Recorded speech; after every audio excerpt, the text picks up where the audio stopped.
Goedenavond, je kijkt naar Zeeland Nu met een overzicht van het Zeeuwse nieuws van deze zondag.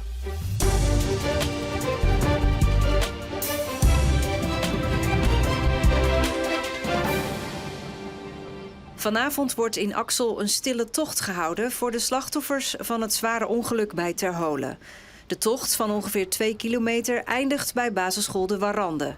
De directeur van de school en 3 leerlingen uit groep 8 kwamen om het leven bij het ongeluk, waarbij een auto inreed op de klas kinderen die onderweg was naar schoolkamp.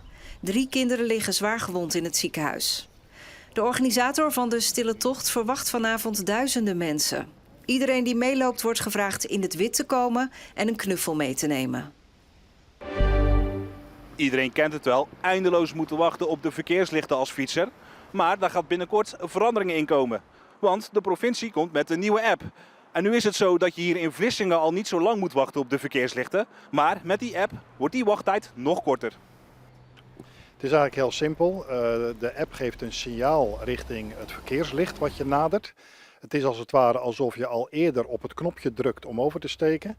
En zoveel als mogelijk gaan die verkeerslichten dan natuurlijk sneller op groen. Met andere woorden, de fietser wordt op die manier gewoon gefaciliteerd om makkelijk door het verkeer te gaan en makkelijk langs de verkeerslichten.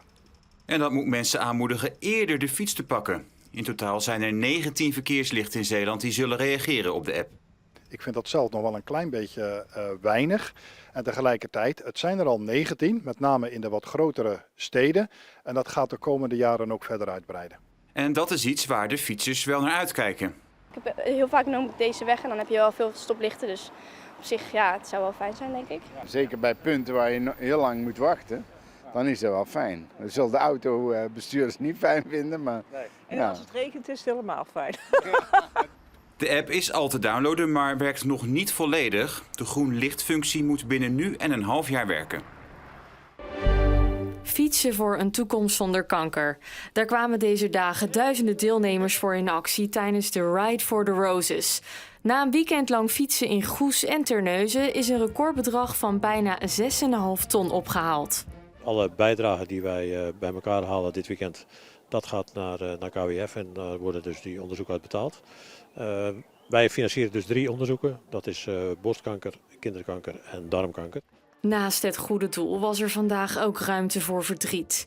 Veel deelnemers stonden stil bij het tragische ongeluk bij Terholen eerder deze week. Ik kom uit Axel, dus je weet vast al wat er is gebeurd.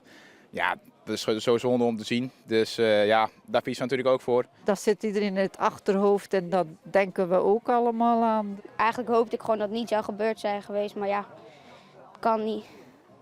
Kan niet meer teruggedraaid worden. Het maakte deze editie anders dan anders. Maar één ding veranderde niet. De wens om samen een bijdrage te leveren aan een toekomst zonder kanker. Consumentenprogramma Kassa van BNN-Vara streek afgelopen week neer in Oost-Soeburg met speciale aandacht voor de nasleep van de bouw van 2 scholen in het dorp. De tweemaster Chameleon kreeg landelijke aandacht toen bekend werd dat het gebouw 180 graden verkeerd was neergezet, met alle gevolgen van dien. Wij maken een rubriek voor Kassa, die heet Weggegooid Geld. En daarin zijn we eigenlijk door heel het land kijken we naar waar de gemeente eigenlijk financiële missers maakt. Zo kwamen wij terecht bij de school in Oost-Soeburg, waar toch wel flink wat mis is gegaan. En ook over de bouw van de andere school, de Parelburgt, regende het klachten na de oplevering. Gemeente Vlissingen houdt een onderzoek na hoe het mis heeft kunnen gaan met de bouw al 1,5 jaar geheim. De advocaatkosten van de gemeente waren tot en met 2024 bijna €400.000. Je verwacht dat hier heel wat mensen naar hebben gekeken voordat zoiets geplaatst wordt, voor zoiets door kan gaan. En dan gaat het toch nog zo fout. Dus eigenlijk die verbazing willen we laten zien. De uitzending van Kassa is gepland voor eind augustus of begin september. We hadden vandaag te maken met een hoge drukgebied boven Engeland en het kanaal. En daardoor stond er een noordwestenwind. Die was meest matig en voerde koele lucht aan, want de maximumtemperatuur kwam niet hoger dan 17 of 18 graden. En verder hadden we te maken met een mix van wolken en zon.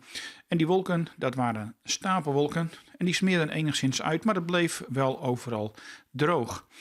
Vanavond en vannacht hebben we ook te maken met een afwisseling van wolken en opklaringen. En de minimumtemperaturen liggen vannacht uiteindelijk tussen 11 en 14 graden met een zwakke wind uit een westelijke richting. En ook morgen blijft het nog aan de koele kant met een maximumtemperatuur van zo'n 18 graden. En we hebben ook morgen een afwisseling van zon en bewolking. Daarna wordt het wel geleidelijk warmer, want dinsdag loopt het kwik al op naar zo'n 22 graden gemiddeld. En ook de dagen daarna zien we die temperatuurstijging verder doorzetten en krijgen we zomerse temperaturen van 25 graden of meer. En we krijgen ook onvervalst zomerweer, de zon die schijnt regelmatig en het blijft op een enkele lokale bui op dinsdag na overwegend droog.